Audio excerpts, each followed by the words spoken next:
गुरु ब्रह्मा महिमालिक शरण, गुरु ब्रह्मा महिमालिक शरण, गुरु ब्रह्मा महिमालिक शरण। संध्या समय आसीगला। सिद्ध बाबा जलखिया भिक्षा करी शरण दर्शन कले। से ग्रामरू बहु व्यक्ति सेठारे एकत्रित होइथिले। भक्त मध्य से गाँव रे बहुत थिले। समस्ते मिसी बेढ़ा भजन कले। बेढ़ा भजन परे बाबा बसिले। जो जिज्ञासु भक्त जनक बाबा को प्रश्न पचारि प्रत्येक विषय तन्न तन्न करी बुझिबा को चाहुथिले, से भक्त जनक पचारिले, बाबा आज्ञा आपण जो महिमा धर्म इतिहास पढ़ बोली कहिले, से महिमा धर्म इतिहास को स्वयं महिमा गोसाई लिखिछंती ना अन्य केही लेखक तांकर खेला लीला महात्म्य को प्रत्यक्ष रे देखि लिखिछंती?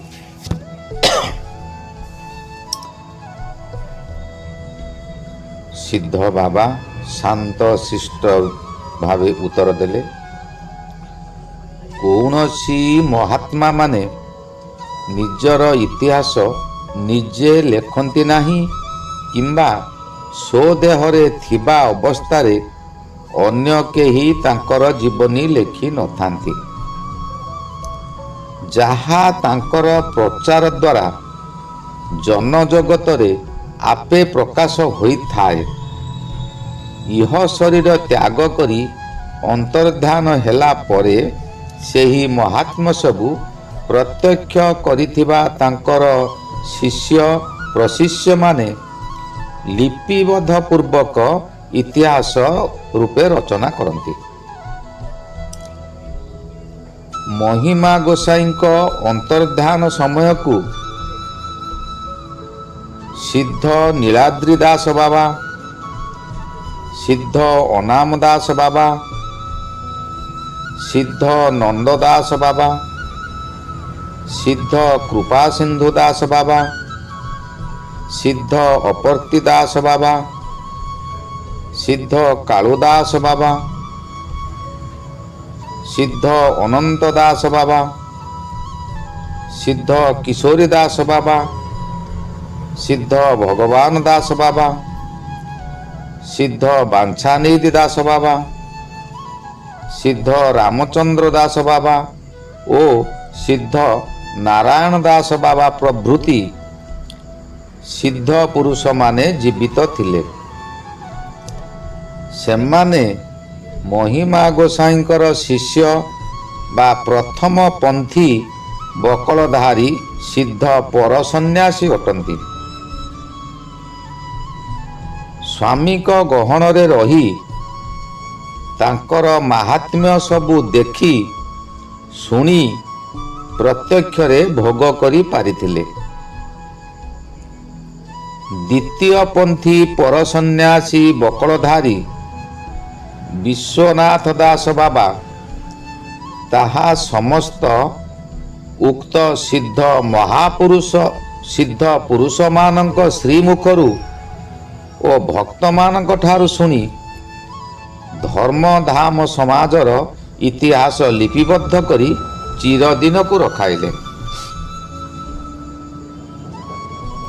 भक्त जनक पुणी प्रश्न कले, आपण अनुग्रह करी तहिरे तांकर अंतर्धान विषय प्रत्यक्ष प्रमाण सबु कौन लेखा अछि पदे अधे कहतु, मु परे महिमा धर्मर इतिहास आनी पढ़िबी। बाबा खुशी होई गले ओ उत्तर देले, तहिर प्रत्यक्ष प्रमाण सुन। जेतेबेले ढेंकानाल अंतर्गत जोरंदा ग्रामस्थ पंच हातिया महिमाश्रम अलेखटुंगी महिमा गोसाई इच्छा सुखरे शरीर त्याग करी अंतर्ध्यान हेले ସିଦ୍ଧ ସାଧୁ ଓ ଭକ୍ତମାନେ ସେହି ଶରୀରକୁ ନେଇ ଜୋରନ୍ଦା ଗ୍ରାମର ଅଗ୍ନିକୋଣରେ ସମାଧି ସ୍ଥାପନ କରାଇଦେଲେ। ସେ ସମୟରେ ହରିବାବୁ ବୋଲି ଜଣେ ବିଖ୍ୟାତ ଲୋକ ଓଡ଼ିଶା ଗଡ଼ଜାତର କମିଶନର ଥିଲେ। ସେ ସାକାରବାଦୀ ଥିବା ହେତୁ ମହିମା ଧର୍ମର ନିର୍ଗୁଣବାଦ ଦେଖି ତତ୍ପ୍ରତି ଈର୍ଷାପର ଥାନ୍ତି। ମହିମା ସ୍ୱାମୀଙ୍କ ବିରୁଦ୍ଧରେ କେତେକ ଅମୂଳକ କଥା ଶୁଣି ତାଙ୍କୁ ଗିରଫ କରିବା ପାଇଁ ସେ ଜୋରନ୍ଦା ଆସି ସିଦ୍ଧ ସାଧୁମାନଙ୍କୁ ପଚାରିଲେ,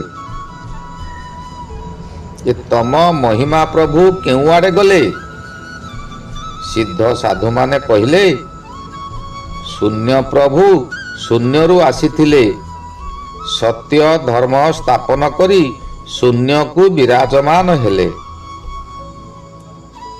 ଏହା ଶୁଣି ହରିବାବୁ ରାଗାନ୍ୱିତ ହୋଇ ସମାଧି ପାଖକୁ ଯାଇ କହିଲେ, ତୁମ୍ଭର ଶୂନ୍ୟ ପ୍ରଭୁ ଶୂନ୍ୟକୁ କିପରି ଚାଲିଗଲେ ଆମ୍ଭେ ସମାଧି ଖନନ କରି ତାହା ଦେଖିବୁ।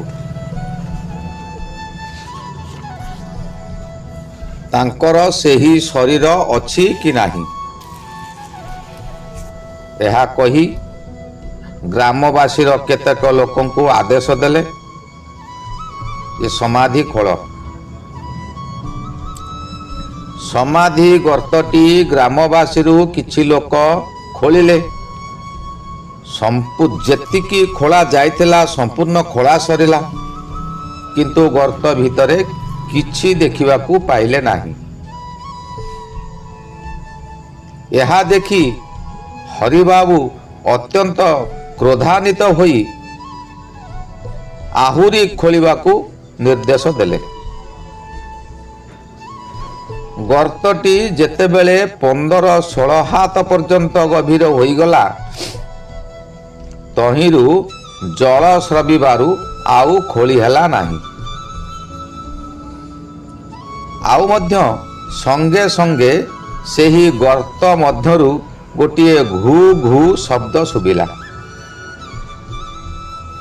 ତାହା ଦେଖି ଖୋଳୁଥିବା ଗ୍ରାମବାସୀମାନେ ଭୟରେ ଗର୍ତ୍ତରୁ ବାହାରକୁ ବାହାରି ଆସିଲେ ଓ ହରିବାବୁ ମଧ୍ୟ ସେ ଗର୍ଜନ ଶୁଣିଛନ୍ତି। ତେଣୁ ହରିବାବୁ ଭୟରେ କାତର ହୋଇ ଗର୍ତ୍ତଟିକୁ ପୋତି ପକାଇଲେ। ତାପରେ ସିଦ୍ଧ ସାଧୁମାନେ ଗୁରୁଙ୍କର ଅନ୍ତର୍ଧାନ ସ୍ଥାନରେ ସ୍ମୃତି ରଖିବା ନିମିତ୍ତ ଶୂନ୍ୟ ମନ୍ଦିର, ମହିମା ଗାଦି ମନ୍ଦିର ଓ ମହିମା ପ୍ରଭୁଙ୍କ ସ୍ଥାପିତ ଧୂନି ମନ୍ଦିର, ଆଶ୍ରମ ମଣ୍ଡଳ ଆଦି ନିର୍ମାଣ କରିଛନ୍ତି। ତାହା ହିଁ ମହିମା ଧର୍ମୀମାନଙ୍କର ଗୁରୁପୀଠ ବା ଧର୍ମର କେନ୍ଦ୍ରସ୍ଥଳ, ମହାନିତ୍ୟ ଅନନ୍ତ କ୍ଷେତ୍ର ରୂପେ ସୁପରିଚିତ। ସେହି ହରିବାବୁ ସେଠାରୁ କଟକ ଅଭିମୁଖେ ଚାଲିଲେ। ସେ ସମୟରେ ଗାଡ଼ି ଘୋଡ଼ା ନଥାଏ। କମିଶନର ଘୋଡ଼ାରେ ବସି ଯାଉଥିଲେ। ମହାନଦୀ ବାଲିରେ ଘୋଡ଼ା ଝୁଣ୍ଟି ପଡ଼ିଯିବାରୁ ହରିବାବୁ ସେଇଠାରେ ପଡ଼ି ପ୍ରାଣତ୍ୟାଗ କଲେ। ଜିଜ୍ଞାସୁ ଭକ୍ତ ଜଣକ କାତରରେ ହସ୍ତ ଯୋଡ଼ି କହିଲେ, ହେ ଗୁରୁଦେବ, ଏତେ କଥା ଅଛି ବୋଲି ମୁଁ ଜାଣିନଥିଲି। ଯାହା ହେଉ, ମୋର ପୂର୍ବ ସୁକୃତ ବଳ ଓ ଆପଣଙ୍କ କରୁଣାରୁ ସତ୍ୟ ମହିମା ଧର୍ମର ଆବିଷ୍କାର କର୍ତ୍ତା ପ୍ରବୃଦ୍ଧ ଗୁରୁ ମହିମା ସ୍ୱାମୀଙ୍କର ଆବିର୍ଭାବ ସହ ଧର୍ମ ଧାମ ସଂକ୍ରାନ୍ତରେ ଯାହା କିଛି ବୁଝିଲି, ସେଥିରେ ମୋର ଆତ୍ମା ପବିତ୍ର ହେଲା। ମହିମା ଗୋସାଇଙ୍କୁ ମୁଁ ଈଶ୍ୱର ପୁରୁଷ ବୋଲି ନିଃସନ୍ଦେହ ଭାବେ ଜାଣିପାରିଲି। ଏବେ ଅନୁଗ୍ରହ କରି ସେହି ମହିମା ଧର୍ମର ନୀତି ନିୟମ ଗୁଡ଼ିକ ଏହିପରି ଭାବରେ ଗୋଟି ଗୋଟି କରି ମୋତେ ବୁଝାଇ ଦିଅନ୍ତୁ। ବାବା, ତହୁଁ ସିଦ୍ଧ ବ୍ରହ୍ମାବଧୂତ ଗୁରୁ ପ୍ରଶ୍ନ ଉତ୍ତର ଭାବରେ ସମସ୍ତ ବିଷୟ ଆଲୋଚନା କରିବାକୁ ଆରମ୍ଭ କଲେ। ଧର୍ମ ପିପାସୁ ବ୍ୟକ୍ତିଟି ନିଜର ପୂର୍ବ ଜନ୍ମ ସୁକୃତିରୁ ସତ୍ୟ ଧର୍ମରେ ଦୀକ୍ଷିତ ହେଲା ପରେ ସାଧୁଙ୍କ ସଙ୍ଗରେ କିଛି ଦିନ ରହି ଆଲୋଚନା ମାଧ୍ୟମରେ ସତ୍ୟ ମହିମା ଧର୍ମର ସମସ୍ତ ତତ୍ତ୍ୱ ଅବଗତ ହୋଇପାରିଲେ। ଶେଷକୁ ଗୁରୁଙ୍କ ଠାରୁ ବିଦାୟ ନେଇ ସ୍ୱଗୃହକୁ ଗମନ କଲେ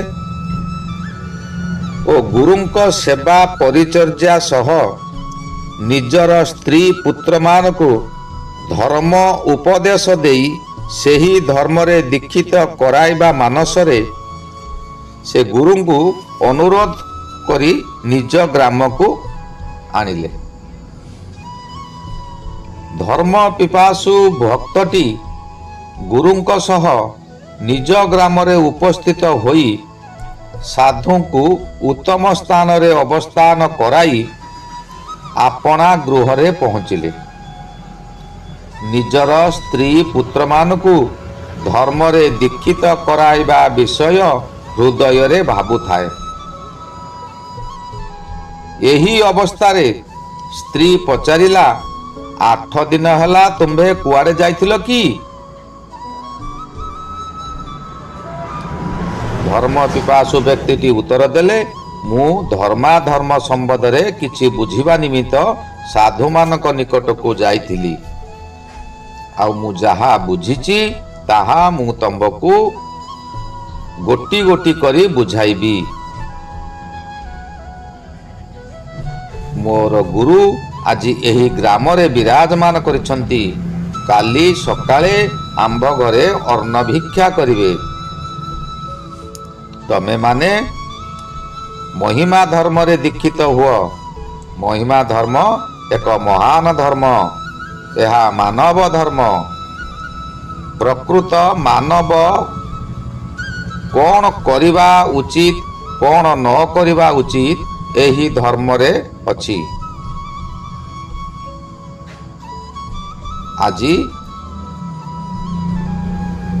ଆଜି ତମେ ମା ପୁଅ ମୋ ପାଖକୁ ଆସ, ଆମେ ବସି ଆଲୋଚନା କରିବା।